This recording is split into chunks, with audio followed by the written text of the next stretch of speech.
taiti oti Sekalasi ndiye murume muZimbabwe asingarwadziwe and anotaura chokwadi. Hi guys, welcome to T-Fae Files TV. If you are new to this channel, please subscribe. But if you are a returning subscriber, welcome back. Please like our videos kuti aende kure. So guys, ndo nyaya iripo. Taiti ari kudedzera kuti Sekalasi ndiye murume chete muZimbabwe. Why? Because Sekalasi anga ari kupodcast yana Zigo akabata nyaya yana Taiti achidedzera kuti vana Taiti ndio ma content creator anogona ine kuti akutoshamisika kuti sevese ma content creator akungoita zvinhu zvema couple nema celebrity ari pano wanda asingadi kubuda pachena anoti supporter, but Sekalasi anoti supporter. So azodeleta zvake Taiti anyora iye achiti to be deleted.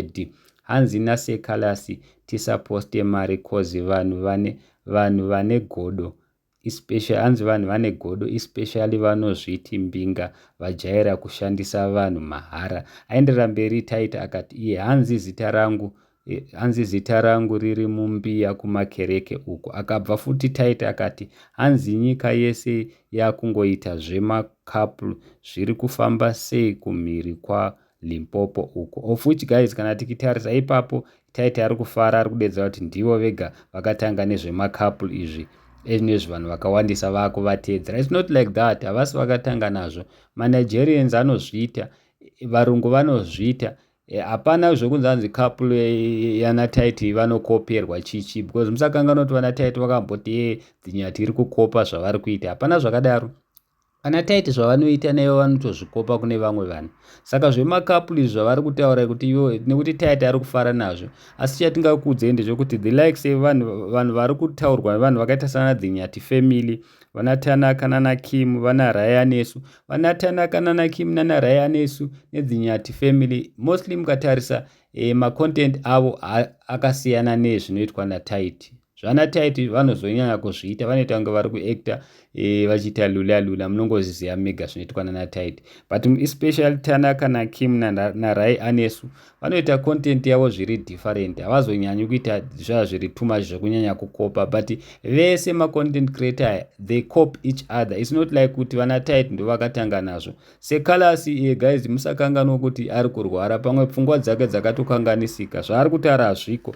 Asi manje nyaya iripo ndeyekuti Taiti azoenderera mberi achiti Sekalasi murume pavarume cause mamwe macelebrities enyu anotya kutaura kuti anotifollowa pajekerere, but variko kuma-inbox uku. Kalasi abuda pachena, kwete vamwe vanouya kuinbox kuzotifuridzira, hanzi kuzofuridza tozvataurwa naTaiti. Saka Taiti ari kuzama kuexplaina kuti pane macelebrities akawanda muZimbabwe ari kuma-inbox but asingadi kubuda pachena kutaura kuti anovafollowa, of which ivo zvavanyanya kufarira ndezvekuti Sekalasi abuda pachena akataura kuti iye anovafollowa, anonakirwa nezvavanoita. Hatirambi Taiti naKiki, especially Taiti, content anoigona zvake ende akangwara mukomana waya pamari ari number 1. Problem yake Taiti naKiki inyaya yehumbleness. Humbleness ndio yatinochema nayo. It's not kuti tine godo nemari yavo,